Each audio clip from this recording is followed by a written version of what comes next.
ಕನ್ನಡದಲ್ಲಿ ಸ್ತ್ರೀವಾದಿ ಧ್ವನಿ ತುಂಬಾ ಮುಂಚೆಯಿಂದಲೂ ಇದೆ, ಆರಂಭದಿಂದಲೂ ಇದೆ. ಬಹುಶಃ ಈ ಕಾರಣಕ್ಕೇನೆ ಕನ್ನಡದ ಸ್ತ್ರೀವಾದಿ ಚಿಂತನೆ ಅವತ್ತು ಹೇಗೆ ಆರಂಭದಲ್ಲಿ ಇಡೀ ಭಾರತದಲ್ಲಿ ಮುಂಚೂಣಿಯಲ್ಲಿತ್ತು, ಇವತ್ತು ಕೂಡ ಸಮಕಾಲೀನ ಸಂದರ್ಭದಲ್ಲೂ ಸ್ತ್ರೀವಾದ ಅನ್ನೋದು ಭಾರತದಲ್ಲಿ ಕನ್ನಡದ ಮಟ್ಟಿಗೆ ಬಹಳ ಮುನ್ನಡೆಯಲ್ಲಿದೆ ಅಂತ ನಾವು ಹೇಳ್ಬೋದು. ಅದನ್ನ ನಾವು ಅಕ್ಕನಿಂದ ಶುರು ಮಾಡ್ಬೋದು, ನೀಲಮ್ಮನಿಂದ ಶುರು ಮಾಡ್ಬೋದು. 12ನೇ ಶತಮಾನದ ನಮ್ಮ ಶರಣೆಯರೇನಿದ್ದಾರೆ ಅವರನ್ನ ನಾವು ಸ್ತ್ರೀವಾದದ ಮೊದಲ ಗಿತ್ತಿಯರು ಅಂತ ಕರಿಬಹುದು ಅಂತ ಅನ್ಸುತ್ತೆ ನನಗೆ.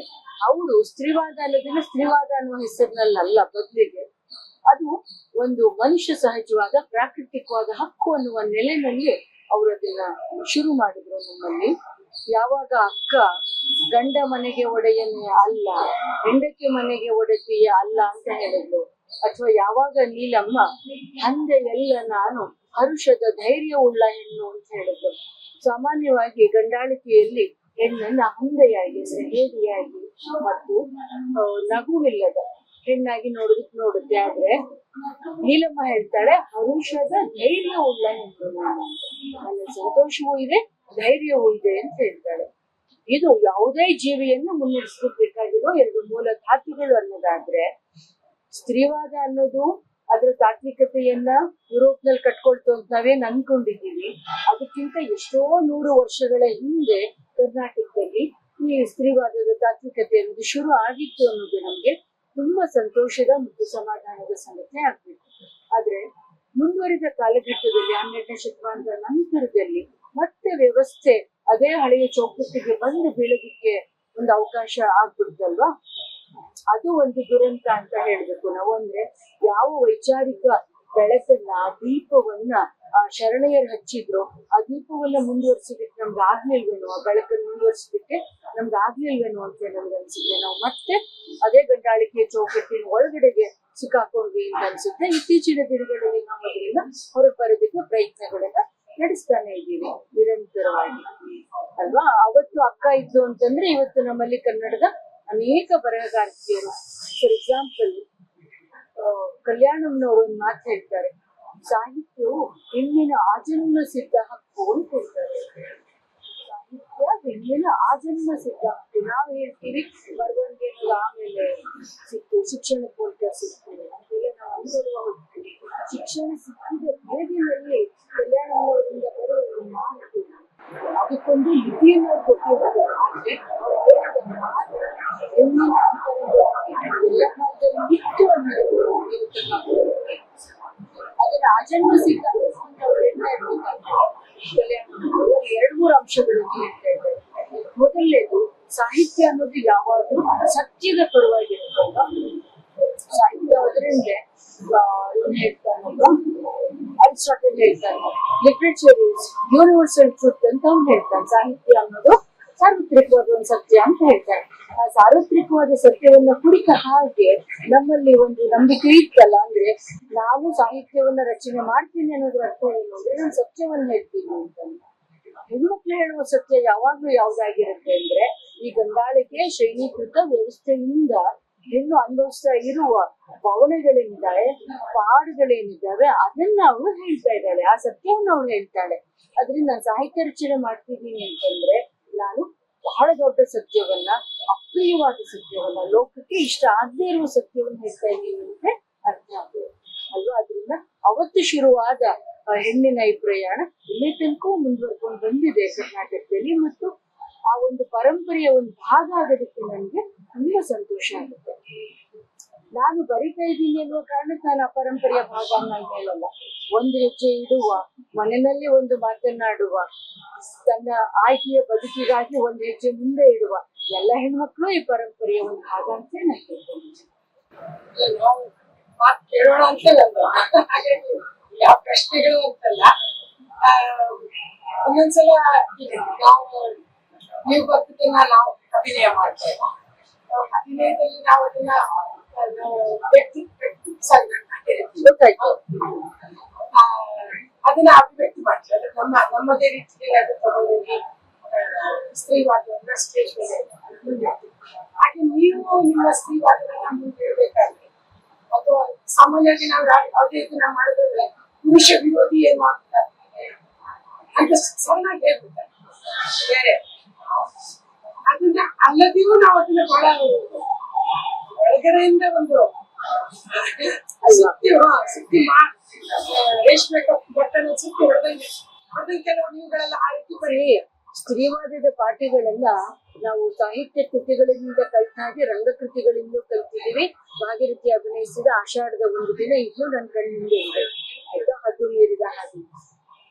ಆಷಾಢದ ಒಂದು ದಿನದಲ್ಲಿ ಎಂಥ ಮುಖ್ಯವಾದ ಪ್ರಶ್ನೆಗಳನ್ನ ಅಲ್ಲಿ ಮಲ್ಲಿಕಾ ಕೇಳ್ತಾಳೆ ಅಂತಂದ್ರೆ ಅಲ್ವಾ, ಮಲ್ಲಿಕಾ ಕೇಳುವ ಪ್ರಶ್ನೆಗಳು ಅವಳಿಗೆ ತುಂಬಾ ಹಿಂಸೆಯನ್ನು ಕೊಡ್ತಾ ಇರುತ್ತೆ ಮಗಳಿಗೆ, ಅದು ಬೇರೆ ವಿಷಯ. ಆದ್ರೆ ಅವಳು ಕೇಳುವ ಪ್ರಶ್ನೆಗಳು ತಾಯಿಗೆ ಹೊಳಿದ ಸತ್ಯ ಅಲ್ಲಿ ಮಗಳಿಗೆ ಹೊಳಿತಾ ಇಲ್ಲ ಅಲ್ವಾ. ಅದ್ರ ಅರ್ಥ ಏನು ಅಂತಂದ್ರೆ ನಾವು ಪ್ರೀತಿಯ ಒಂದು ಚೌಕಟ್ಟೇನಿದೆ, ಪ್ರೀತಿ ಇರ್ಬೋದು, ವಾತ್ಸಲ್ಯ ಇರ್ಬೋದು, ಇಂದ 100 ಬೇರೆ ಬೇರೆ ಆಕರ್ಷಕವಾದ ಮೌಲ್ಯಗಳನ್ನ ನಮ್ಮ ಎದುರಿಗೆ ಮಂಡಿಸ್ತಾರೆ. ಹಾಗೆ ಮಂಡಿಸ್ಬಿಟ್ಟು ನೀನ್ ಇದ್ರಲ್ಲಿ ಸುರಕ್ಷಿತವಾಗಿರ್ತೀಯ, ನೀನ್ ಇದ್ರಲ್ಲಿ ಸಂತೋಷವಾಗಿರ್ತೀಯ ಅಂತ ಹೇಳ್ತಿರ್ತಾರೆ. ಆದ್ರೆ ಅಲ್ಲಿ ಸಂತೋಷ ಆಗ್ಲಿ ಅಥವಾ ಅಲ್ಲಿ ಸುರಕ್ಷಿತತೆ ಆಗ್ಲಿ ಅದೆಲ್ಲವೂ ಗಂಡಿನದ್ದು ಅಲ್ವಾ. ಪ್ರೀತಿ ಬೇಕಾಗಿರೋದು ಅವನ್ಗೆ, ನಿಜವಾಗಿ ಸುರಕ್ಷೆ ಬೇಕಾಗಿರೋದು ಅವನ್ಗೆ ಅಲ್ವಾ. ಅದೆಲ್ಲವನ್ನು ಅವರು ಹೆಣ್ಣಿನ ಮೂಲಕ ಹೇಳಿಸಿ ಅವಳಿಗೆ ಒಂದ್ ಕಡಿವಾಣ ಹಾಕೋದಕ್ಕೆ ಪ್ರಯತ್ನ ಪಡ್ತಾ ಇರ್ತಾರೆ. ಸ್ತ್ರೀವಾದ ಅನ್ನೋದು ಆ ಹೆಸರಿನಲ್ಲೇ ಬರ್ಬೇಕು ಅಂತಲ್ಲ, ನಾನು ನನ್ನ ಆಯ್ಕೆಯ ಬದುಕನ್ನು ಬದುಕ್ತಾ ಇದ್ದೀನಿ ಅಂತ ಡಿಕ್ಲೇರ್ ಮಾಡೋದು ಅಂತಲ್ಲ. ಹಾಗೆ ಡಿಕ್ಲೇರ್ ಮಾಡದೇನೆ ಹೆಣ್ಮಕ್ಳು ಅವರ ಧ್ವನಿಗಳನ್ನ ಎಲ್ಲ ಕಾಲಕ್ಕೂ ಸ್ಥಾಪಿಸ್ತಾನೆ ಬಂದಿದ್ದಾರೆ. ಆದ್ರೆ ಈ ಲೋಕ ಅದನ್ನ ಗಂಡಿನ ಭಾಷೆನಲ್ಲೇ ನೋಡಿದೆ, ಗಂಡಿನ ಭಾಷೆನಲ್ಲೇ ಅರ್ಥ ಮಾಡ್ಕೊಂಡಿದೆ ಅಲ್ವಾ. ಈಗ ಸೀತೆ ನನ್ನ ಪ್ರಕಾರ ಬಹಳ ದೊಡ್ಡ ಫೆಮಿನಿಸ್ಟ್, ಬಹುಶಃ ಇಡೀ ಭಾರತದ ಮೊದಲ ಆರಂಭದ ಫೆಮಿನಿಸ್ಟ್ ಅಲ್ಲಿ ಅವಳು ಒಬ್ಳು. ಯಾಕೆಂದ್ರೆ ಅವಳು ಯಾವ ಕುಟುಂಬವನ್ನ ನೀವು ಹೆಣ್ಣಿನ ಕೇಂದ್ರ ಅಂತ ಹೇಳ್ತೀರೋ ಆ ಕೇಂದ್ರಕ್ಕೆ ತನ್ನನ್ನು ತಾನು ತೆತ್ಕೊಂಡವಳಾಗಿದ್ದು. ಆದ್ರೆ ಯಾವಾಗ ಆ ಕೇಂದ್ರ ಬಿಟ್ಟು ಹೊಟ್ಟೋಗಿದೆ ಅಂತ ಅವಳಿಗೆ ಗೊತ್ತಾಗುತ್ತೋ, ಆ ಕೇಂದ್ರವೇ ಅಲ್ಲಿ ಇಲ್ಲ, ಅದು ನಾನು ಭ್ರಮಿಸ್ಕೊಂಡಿದ್ದೆ ಅಂತ ಅವಳಿಗೆ ಗೊತ್ತಾಗುತ್ತೋ, ಆ ಗಳಿಗೆನಲ್ಲಿ ಅವಳು ಸಿಡಿದೇಳ್ತಾಳೆ, ಅದರಿಂದ ಹೊರಗೆ ಬಂದ್ಬಿಡ್ತಾಳೆ ಅವಳು ಅಲ್ವಾ. ಸೀತೆ ಹಾಗೆ ಹೊರಗೆ ಬರುವ ತೀರ್ಮಾನ ಇದೆಯಲ್ಲ, ಅದು ಕನ್ನಡದ ಅಥವಾ ಭಾರತದ ಮೊದಲ ಡಿವೋರ್ಸಿಗಳೆಲ್ಲ ಅವಳೊಬ್ಳು ಅನ್ನೋದಾದ್ರೆ, ನಾವು ಸೀತೆಯನ್ನು ನೋಡ್ಬೇಕಾಗಿರೋದು ಹೇಗೆ, ನಮಗ್ ಸೀತೆಯನ್ನು ಕಟ್ಕೊಟ್ಟಿರೋದು ಹೇಗೆ, ಇಲ್ಲಿವರೆಗೂ ನಮ್ಗೆ ಸೀತೆಯನ್ನು ಕಟ್ಕೊಟ್ಟಿರೋದು ಹೇಗೆ ಅಂತಂದ್ರೆ ಅವಳೊಂದು ಛಾಯಾ ವ್ಯಕ್ತಿತ್ವ, ಅವಳು ರಾಮನ ಛಾಯೆಯಾಗಿ ಹೋದ್ಲು ಅಂತ ಅವ್ರು ಹೇಳ್ತಾ ಇರೋದು. ಅವಳು ಛಾಯೆ ಅಲ್ಲ, ಅವಳಿಗೆ ಅವಳದ್ದೇ ಆದ ಬೆಳಕಿದೆ, ಅವಳದ್ದೇ ಆದ ವ್ಯಕ್ತಿತ್ವ ಇದೆ, ಅವಳದ್ದೇ ಆದ ಹೆಜ್ಜೆ ಗುರುತಿದೆ ಸೀತೆಗೆ ಅಲ್ವಾ. ಆದ್ರಿಂದ ನಮ್ಗೆ ಇವತ್ತು ಬೇಕಾಗಿರೋದು ಏನು ಅಂದ್ರೆ, ನಾವು ಯಾವ್ದನ್ನ ಪುರಾಣ ಭಂಜನೆ ಅಂತ ಕರಿತೀವಲ್ಲ, ಮಿಥ್ಯಗಳನ್ನ ಒಡೆಯೋದು ಅಂತ ಹೇಳ್ತೀವಲ್ಲ, ಡಿಮಿಥಿಫಿಕೇಶನ್ ಅಂತ ಹೇಳ್ತೀವಲ್ಲ, ಆ ಬಗ್ಗೆ ಡಿಮಿಥಿಫಿಕೇಶನ್ ಇವಾಗ ಆಗ್ಬೇಕು ಅಂತ ನನ್ಗೆ ಅನ್ಸುತ್ತೆ. ಅದನ್ನ ನಾವು ಮಾಡ್ತಾನೆ ಬಂದಿದೀವಿ ಆಯ್ತಾ. ಆದ್ರೆ ಅದನ್ನ ಇವರು ಮತ್ತೆ ತಮ್ಮ ಬಣ್ಣದಲ್ಲಿ ಪೇಂಟ್ ಮಾಡಿದಾರೆ. ಅದನ್ನ ಇವಾಗ ಆ ಬಣ್ಣ ತೆಗೆದು ಅದಲ್ಲ ನನ್ ಬಣ್ಣ ಅಲ್ವಾ. ಕುಸುಮ ಬಾಲನ್ನ ಅವಳು ಚೀರ್ತಾಳಲ್ಲ, ಅವಳು Kusuma I want to be in my home ಅಂತ ಅವಳು ಕಿರ್ಚ್ಕೊಳ್ಳೋದಿದ್ಯಲ್ಲ, ಅಂದ್ರೆ ನಾನ್ ಎಲ್ಲಿದ್ದೀನೋ ಅಲ್ಲೇ ನನ್ನನ್ನು ಇಡಿ, ನಿಮಗ್ ಬೇಕಾದ ಕಡೆನಲ್ಲಿ ಇಟ್ಬಿಟ್ಟು, ನಿಮಗ್ ಬೇಕಾದ ಬಣ್ಣ ಬಳಸ್ಬಿಟ್ಟು, ನಿಮಗೆ ಬೇಕಾದ ಅರ್ಥಗಳನ್ನ ನೀವು ಹೊರಡಿಸೋದಲ್ಲ ಅಲ್ವಾ. ವೈದೇಹಿಯವರ ಪದ್ಯದಲ್ಲಿ ಬರುತ್ತಲ್ವಾ, ಅವಳೆಂದಳು ಬಯಲು, ಆತನಿಂದ ಗೋಡೆಯೇ. ಸೊ ಇವ್ರಿಗೆ ಬೇಕಾಗಿರೋದು ಗೋಡೆ, ನಾವ್ ಕೇಳ್ತಾ ಇರೋದು ಬಯಲು ಅಲ್ವಾ. ಮತ್ ಇವ್ರು ಕೊಡ್ಲಿಲ್ಲ ಬಯಲನ್ನ ಅನ್ಕೊಳ್ಳೆ ನಮಗ್ ಬಯಲು ಇಲ್ಲ ಅಂತ ಅರ್ಥವಾ. ನಮ್ಮ ಒಳ ಬಯಲು ಇದ್ದೇ ಇರುತ್ತೆ ನಮ್ಗೆ ಅಲ್ವಾ. ಆ ಒಳ ಬಯಲಿಗೂ ಇವರ ಕಾವಲು ಅಲ್ವಾ. ಅದಕ್ಕೂ ಅವರ ಕಾವಲು, ಅದಕ್ಕೂ ಅವರ ಏನ್ ಕರಿಬೇಕು ಬೇಲಿಗಳು, ಅದನ್ನು ಅವ್ರಿಗೆ ಹೆಂಗ್ ಬೇಕು ಹಂಗ ಅರ್ಥ ಮಾಡ್ಕೊಳಕ್ ಹೋಗ್ತಿತ್ತು, ಅನ್ನೋದು ಆಗ್ಬೇಕಾಗಿಲ್ಲ. ನಾನ್ ಹೇಳ್ತಾ ಇರೋದು ಏನಂದ್ರೆ, ನಾವ್ ಎಲ್ಲೆಲ್ಲೋ ಕಲ್ತಿರೋದು ಇವತ್ತದನ್ನ ಕಲಿತಾ ಇದ್ದೀವಿ ಅಲ್ಲ, ಅದು ನಮ್ ಒಳಗೆ ಇರೋಂಥದ್ದನ್ನ ನಾವ್ ಹೀಗೆ ಅನಾವರಣ ಮಾಡ್ಕೋಬೇಕು. ಹಾಗ ಅನಾವರಣ ಮಾಡ್ಕೊಂಡು ಅದ್ರ ಬಗ್ಗೆ ನಮ್ಗೊಂದು ಸ್ಪಷ್ಟತೆ ಇರ್ಬೇಕು ಅಂತ ನನ್ಗೆ. ನಮ್ಗೆ ಅದಕ್ಕೊಂದು ಗಟ್ಟಿತನೂ ಇರ್ಬೇಕಲ್ವಾ. ನಮ್ಗೆ ಸ್ಪಷ್ಟತೆ ಇದ್ದಾಗ yes I am living my own life ಅಂತ ಅನ್ನೋದಿದೆಯಲ್ಲ, ನನ್ ಬದುಕನ್ನು ನಾನು ಬದುಕ್ತಾ ಇದ್ದೀನಿ ಅಂತ ಆಗ್ಬೇಕಲ್ಲ. ಯಾವಾಗ ಇದು ನನ್ನದೇ ಬದುಕು, ಈ ನನ್ನ ಬದುಕಿಗೆ ಬೇರೆಯವರ ನಮಸ್ತೆ ಸರ್, ನನಗೆ ಬೇರೆಯವರ ಮಾರ್ಗದರ್ಶನವಾಗ್ಲಿ, ಬೇರೆಯವರ ಸಲಹೆ ಆಗ್ಲಿ, ಬೇರೆಯವರ ನಿರ್ಬಂಧಗಳಾಗ್ಲಿ ನನಗೆ ಬೇಕಾಗಿಲ್ಲ ಅನ್ನುವ ಆ ಸ್ಪಷ್ಟತೆಯೊಂದನ್ನ ನಾವು ಇವತ್ತು ಕರೆಕ್ಟ್ ಆಗಿ ಕೊಡ್ಬೇಕು ಅನ್ಸುತ್ತೆ. ಮತ್ತು ನಾವ್ ಇವತ್ತು ಯಾವ್ದಕ್ ಬಲಿ ಆಗ್ಬಾರ್ದು ನನ್ಗೆ ಅನ್ಸುತ್ತೆ ಅಂತಂದ್ರೆ, ಇವತ್ತು ಒಂದು ಪೊಲಿಟಿಕಲಿ ಕರೆಕ್ಟ್ನೆಸ್ ಆಟಿಟ್ಯೂಡ್ ಇದೆ ಅಲ್ಲ ಹೆಣ್ಮಕ್ಳ ಬಗೆಗೆ. 10 ಜನ ಇದಾರೆ ಸೆಮಿನಾರ್ ನಲ್ಲಿ, 3 ಜನ ಕೊಟ್ಟು ಬಿಡ್ರಪ್ಪ, 4 ಅವಾರ್ಡ್ ಇದಾವೆ, 1 ಕೊಟ್ಟು ಬಿಡ್ರಪ್ಪ. ಮತ್ತು ಅವರು ಇಷ್ಟು ಕಾನೂನುಗಳನ್ನ ಮಾಡಿದ್ದೀವಿ, ಅಥವಾ ಏನದು ಹೆಣ್ಮಕ್ಳನ್ನ ಸಮಾಜ ಕಲ್ಯಾಣ ಇಲಾಖೆಯ ಒಂದು ಭಾಗ ಮಾಡಿ ಇಟ್ಕೊಂಡಿದಾರಲ್ಲ. ನಾವದ್ಯಾವುದೂ ಅಲ್ಲ ಅಲ್ವಾ. ಅಂದ್ರೆ ಒಂದು ಸೀತೆ ನನ್ಗೆ yes she's a model to me, ಯಾಕೆಂದ್ರೆ ಅವಳು ತನ್ನ ಆಯ್ಕೆಯ ಬದುಕನ್ನು ಎತ್ತಿಟ್ಟಿದ್ದಾಳೆ.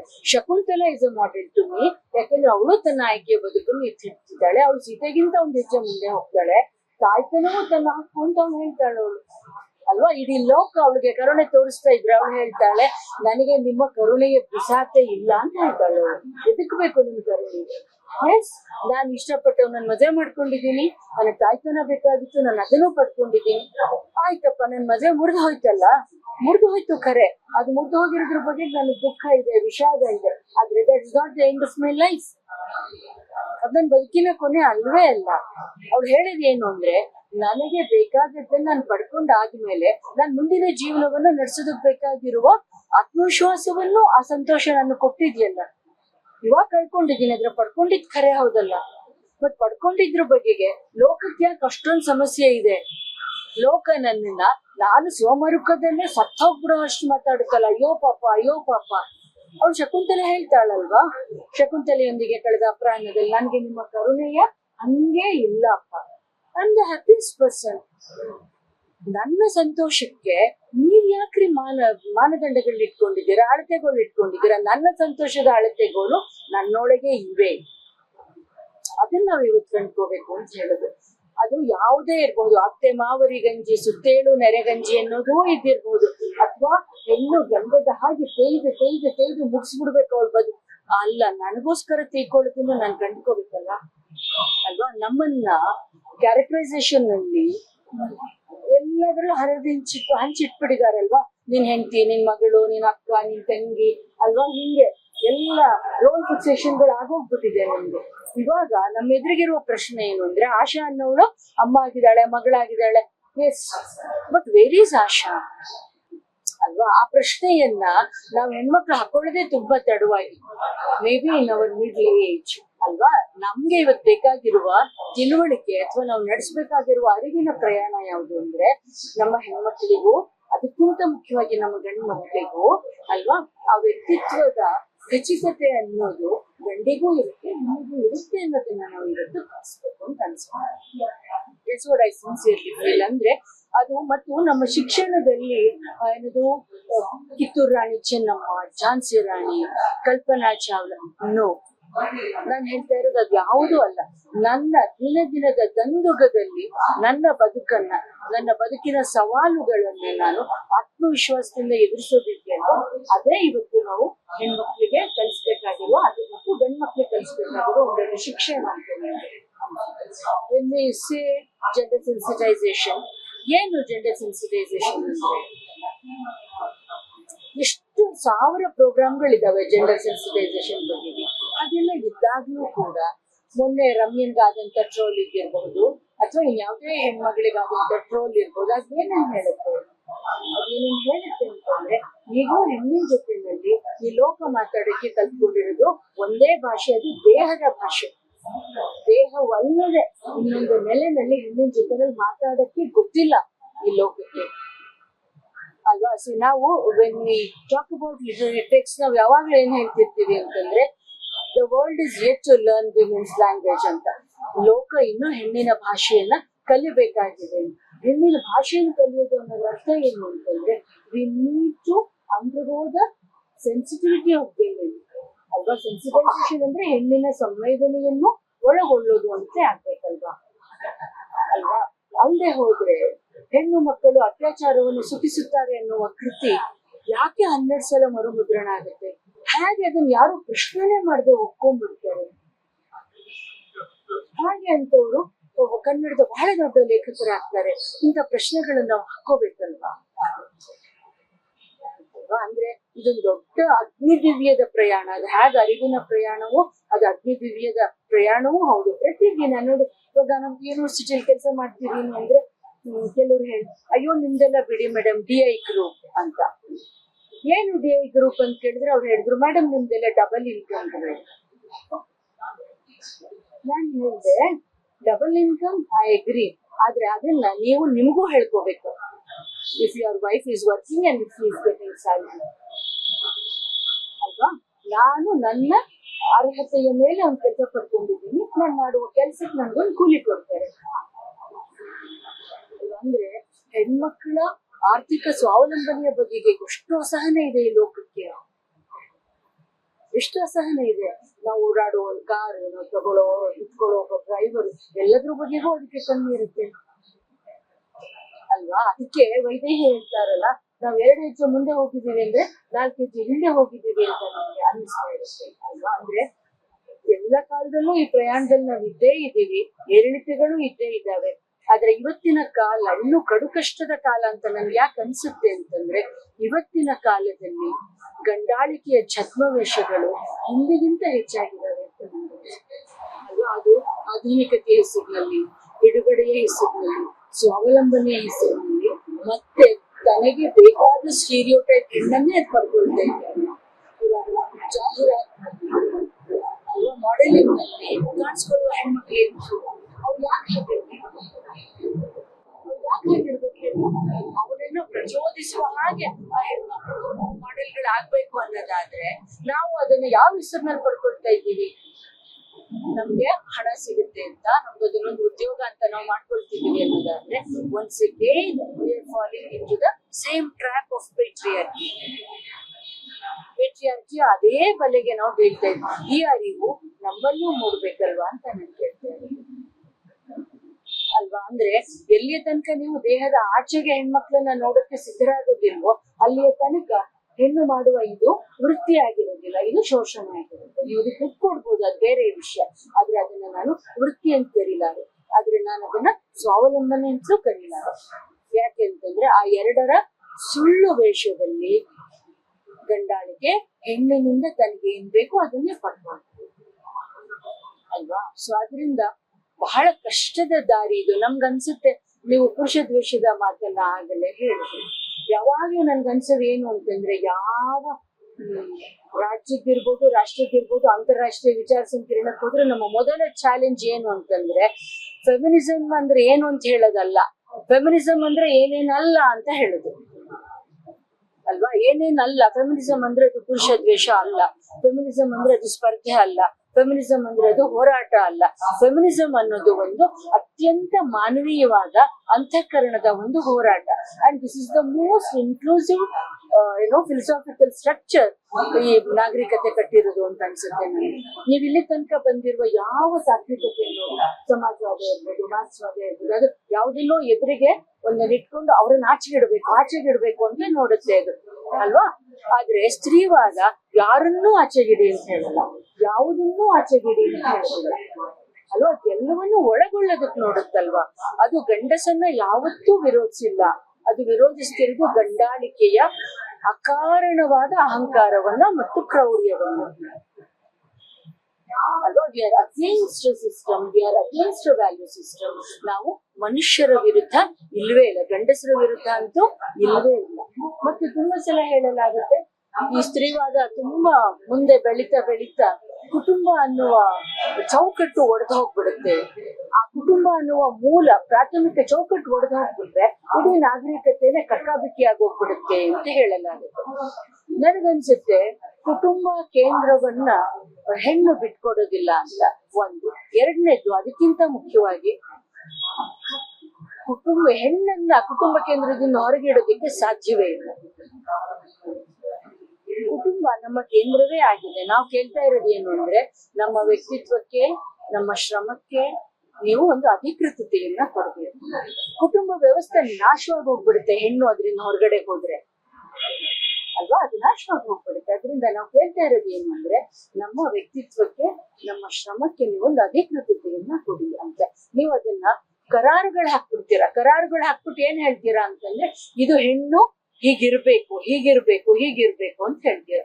ಗಂಡಿನ ವಿಷಯದಲ್ಲಿ ಅದನ್ನು ಪ್ರಿವಿಲೇಜ್ ಅಂತ ಮಾಡ್ತೀರಾ. ಅದನ್ನೊಂದು ಆಯ್ಕೆಯ ಓಪನ್ ಸ್ಪೇಸ್ ನಲ್ಲಿ ನೀವು ಹೇಳ್ತೀರಾ. ಆದ್ರೆ ಈ ಓಪನ್ ಸ್ಪೇಸ್ ಹೆಣ್ಮಕ್ಳಿಗೆ ಇರೋದಿಲ್ವಲ್ಲ ಅಲ್ವಾ. help us as a person. From the beginning, you had an audience. Like how has that perception or has that response to your changed over time? Audience ಇಂದ ನನ್ನ ವಿಚಾರಗಳು ಬದಲಾಗಿದೆ ನನ್ಗೇನು ಅನ್ಸಲ್ಲ. ಆಡಿಯನ್ಸ್ ರೆಸ್ಪಾನ್ಸ್ಗಳು ಕಾಲದಿಂದ ಕಾಲಕ್ಕೆ ಸ್ವಲ್ಪ ಬದಲಾಗ್ತಾ ಹೋಗಿದೆ ಅಂತ ಅನ್ಸುತ್ತೆ. ನಾನು ಮೊದಲು ಸುಮಾರು 30 ವರ್ಷದ ಹಿಂದೆ ಎಲ್ಲಾದ್ರೂ ಒಂದು ಸೆಮಿನಾರ್ನಲ್ಲಿ ಒಂದು ಪೇಪರ್ ಪ್ರೆಸೆಂಟ್ ಮಾಡಕ್ ಹೋದಾಗ ಏನೋ ಹೆಣ್ಮಗಳು ಮಾತಾಡ್ತಾ ಇದ್ದಾಳೆ, ಒಂಚೂರು ಕೇಳ್ಬಿಡೋಣ ಒಂದು 5 ನಿಮಿಷ ಅನ್ನೋದು ಇರ್ತಾ ಇತ್ತು. ಆದ್ರೆ ಅದನ್ನ ಅವ್ರೇನ್ ಗಂಭೀರವಾಗಿ ಕೇಳ್ತಾ ಇರ್ಲಿಲ್ಲ, ಕೇಳಿಸಿಕೊಂಡ ನಟನೆಯನ್ನ ಮಾತ್ರ ಮಾಡ್ತಾ ಇದ್ದಾರೆ. ಓಕೆ, ಆಮೇಲೆ ಸ್ವಲ್ಪ ಬದಲಾವಣೆ ಆಗ್ತಾ ಹೋಯ್ತು. ಮೊದ್ಲಿಗೆ ಅವ್ರಿಗೆ ಏನ್ ಅನ್ನಿಸ್ತಿತ್ತು ಅಂದ್ರೆ, ಉದಾಹರಣೆಗೆ ಒಂದು ಎಕ್ಸಾಂಪಲ್ ಹೇಳ್ತೀನಿ. ಕೆ ವಿ ಸುಬ್ಬಣ್ಣ ಅವ್ರ ಜೊತೆನಲ್ಲಿ ನನಗೊಂದು ದೊಡ್ಡ ಚರ್ಚೆ ನಡೆಯಿತು. ಅದು ಬೇಂದ್ರೆ ಅವರನ್ನ ಕುರಿತು. ಅವರ ಮನದನ್ನೇ ಪದ್ಯ ಇಟ್ಕೊಂಡು ನಾನು ಹೇಳಿದ್ದೇನು ಅಂತಂದ್ರೆ, ಆ ಮನದನ್ನೇ ಪದ್ಯ ಮೇಲ್ನೋಟಕ್ಕೆ ಅದೇನೇನ್ ಹೇಳುತ್ತೆ ಅಂತಂದ್ರೆ, ಏನದು ಆಡದಿರು ಏನಾದ್ರು ಇದಿರಾಡು, ಪದ್ಯದ ಟೈಟ್ಲೇನೋ ಮನದನ್ನೇ, ಆದ್ರೆ ಅದು ಶುರು ಆಗದ ಹೇಗೆ, ಆಡದಿರು ಎನಗೆ ಇದಿರ ಆಡದಿರು, ಮಾಡದಿರು ಬಾಳನ್ನು ಬೇಳೆಯನ್ನು, ಮಲಗಿರುವ ಹಾವನ್ನು ಕೆಣಕಬೇಡ, ಕಚ್ಚಿ ವಿಷ ಕಾರಿದರೆ. ಕೇಳ್ಸಲ್ವಾ ಸರ್?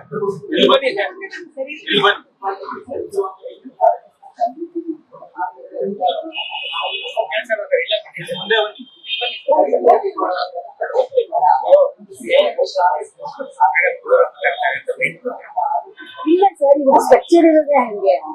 ಯಾರು ಮಾತಾಡಿದ್ ಯಾರಿಗೂ ಕೇಳಿಸ್ಬಾರ್ದು.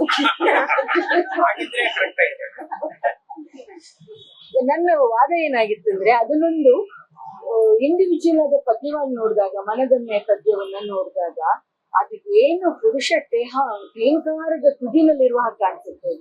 ಮಲಗಿರುವ ಹಾವನ್ನು ಕೆಣಕಬೇಡ, ಕಚ್ಚಿ ವಿಷ ಕಾರಿದರೆ ಕೆಣಕಬೇಡ. ಮತ್ತು ಅಲ್ಲಿ ಒಂದು ಸಂಸಾರವನ್ನ ಉಳಿಸ್ಕೊಳ್ಳುವ ಹಕ್ಕು, ಬಾಧ್ಯತೆ, ಅವಕಾಶ ಎಲ್ಲವೂ ಹೆಣ್ಣಿನದ್. ನಿನಗೆ ಬೇಕಾದ್ರೆ ನೀವು ಉಳಿಸ್ಕೋ, ಬೇಡ ಹೋದ್ರೆ ಹೋಗು, ಯಾಕೆಂದ್ರೆ ನಾನು ಮಲಗಿರುವ ಹಾವು ಪುರುಷಾಹಂಕಾರ ಅನ್ನೋದು. ಆಮೇಲೆ ನಾನು ವಿಷ ಕಾರಿದ್ರೆ ನೀನ್ ತಿಳಿಕ್ ಬೇಡ ಅಂತ. ಆದ್ರೆ ಅಲ್ಲಿಂದ ಬೇಂದ್ರೆ ಸತ್ಯಗೀತಕ್ಕೆ ಬರುವ ತನಕ ನಡೆಸಿದ ಒಂದು ಮಹಾಪ್ರಯಾಣ ಇದೆಯಲ್ಲ, ಮಹಾಪ್ರಯಾಣ ನಿಜವಾಗಿಯೂ ಮಹಾಪ್ರಯಾಣ ಇದು. ನಾನು ಇದನ್ನು ಪಕ್ಕ ಇಟ್ಕೊಂಡು ನೋಡಿದಾಗ ನನ್ಗದೊಂದು ಒಂದು ಏನ್ ಕರಿಬಹುದು, ಒಂದು ಎವಲ್ಯೂಷನ್ ಪ್ರಾಸೆಸ್ ಅಂತ ನಮ್ಗೆ ಅನ್ಸುತ್ತೆ. ಬಟ್ ಇಂಡಿವಿಜುವಲ್ ಆಗಿ ನೀವೆಲ್ಲಾದ್ರೂ ಇದೊಂದೇ ಪದ್ಯವನ್ನು ಟೆಕ್ಸ್ಟ್ ಆಗಿ ಇಟ್ಬಿಟ್ಟು ಬೇಂದ್ರೆ ಪದ್ಯಗೆ ನಮ್ಮ ವಿದ್ಯಾರ್ಥಿಗಳಿಗೆ ಬರುವಂತ ಅಭಿಪ್ರಾಯ ಏನು? ಕೆ ವಿ ಸುಬ್ಬಣ್ಣನ ಜೊತೆಲಿ ಆರ್ಗ್ಯೂ ಮಾಡಿದ್ರು ಅಂದ್ರೆ, ಏನ್ ನಿನ್ ವಾದ ಸರಿ ಇರ್ಬೋದು ಮರೈತಿ, but you are missing the poetry of it ಅಂತ ಹೇಳಿದ್ರು. ನಾನು ಹೇಳಿದೆ, I don't mind missing poetry for the sake of truth. ಅಂದ್ರೆ ಬೇಂದ್ರೆ ಅಂತವ್ರಿಗೂ ಒಂದ್ ಕಾಲದಲ್ಲಿ ಅಂತ ಮನಸ್ಥಿತಿ ಇತ್ತು ಅನ್ನೋದಿದೆಯಲ್ಲ, ದಟ್ ಇಸ್ ಇಂಪಾರ್ಟೆಂಟ್. ಆ ಮನಸ್ಥಿತಿಯನ್ನು ಗ್ರಹಿಸಿದಾಗ ಮಾತ್ರ ನಮ್ಗೆ ಸತ್ಯಗೀತದ ಬೇಂದ್ರೆ ಯಾಕೆ ಒಬ್ಬ ಅಪ್ಪಟ ಮನುಷ್ಯ ಅನ್ನೋದು, ಯಾಕೆ ಅಂತ ಒಂದು ಕಷ್ಟದ ದಾರಿಗೆ ತಮ್ಮಂತ ಒಡ್ಕೊಂಡ್ರು ಅನ್ನೋದು ನಮ್ಗೆ ಗೊತ್ತಾಗುತ್ತಲ್ವಾ. ಹಿಂದೆ ಹೋದ್ರೆ ನಮ್ಗದು ಗೊತ್ತೇ ಆಗೋದಿಲ್ಲ ಅಂತ. ಸೊ ಅಲ್ಲಿಂದ ಮುಂದಕ್ಕೆ ನನ್ಗೆ ಸಿಕ್ಕ ಬಹಳ ದೊಡ್ಡ ಬೆಂಬಲಗಳಲ್ಲಿ ಒಂದು ಇವಾಗ ಇಲ್ಲಿದ್ದಾರೆ ಮಿಸ್ಟ್ರು OLN ಇರ್ಬೋದು, URA ಇರ್ಬೋದು, ಕಲಬುರ್ಗಿ ಅವ್ರು ಇರ್ಬೋದು, ಕಿರಣ್ ಇರ್ಬೋದು. ಅವ್ರೆಲ್ರೂ ಹಾಗೆ ನನ್ನ ವಿಚಾರಗಳನ್ನೆಲ್ಲ ಅವ್ರು ಒಪ್ತಿದ್ರು ಅಂತಲ್ಲ. ಕಿರಣ್ ಅವ್ರ ಹತ್ರ ಆಡಿರೋಷ್ಟು ಜಗಳ ನಾನು ಯಾರ ಹತ್ರನೂ ಆಡಿಲ್ಲ ಅಂತ ಕಾಣುತ್ತೆ. ಯಾವ್ದೋ ಒಂದ್ ಸಂದರ್ಭದಲ್ಲಿ ಯಾರೋ ಇವ್ರ ಭಾಷೆ ತುಂಬಾ ಚೆನ್ನಾಗಿತ್ತು ಅಂದಿದ್ದಕ್ಕೆ ಕಿರಣ್ ಹೌದು, ಯಾಕೆಂದ್ರೆ ಫೆಮಿನಿಸಂ ಬಗ್ಗೆ ಮಾತಾಡಿದ್ದು ಅದಕ್ಕೆ ಅಂತ ಹೇಳಿದ್ರು. ಕುಮಾರವ್ಯಾಸನ್ ಮೇಲೆ ನಾನು ಮಾತಾಡಿ. ಆದ್ರೆ ಇನ್ ಸ್ಪೈಟ್ ಆಫ್ ದಟ್ ಎಕೋ ಫೆಮಿನಿಸಮಿನ ಪಾಠ ನಿಮ್ಗೆ ಹೇಳಿದವರು ಕಿರಣ್. ಕಲಬುರ್ಗಿ ಅವ್ರಿಗಂತೂ ಆ ಬೆಳಕಿಗಿಂತ ಬೆಳ್ಳಗಿನಲ್ಲಿ ಮೊದಲ ಭಾಗದಲ್ಲಿ ನಾನು ಫೆಮಿನಿಸ್ಟ್ ಥಿಯರೀಸ್ ಬಗ್ಗೆ ಬರ್ದಿ, ಇದನ್ನ ಎದಕ್ ಬರ್ದಿ, ಯಾರ್ ಸಲುವಾಗಿ ಬರ್ದಿ ಅಂತ ಕೇಳಿದ. ನಾನು ಹೇಳಿದೆ, ನಿಮ್ ಸಲುವಾಗಿ ಬರ್ದಿಲ್ರಿ ಸರ್ ಇದನ್ನ ಅಂತ.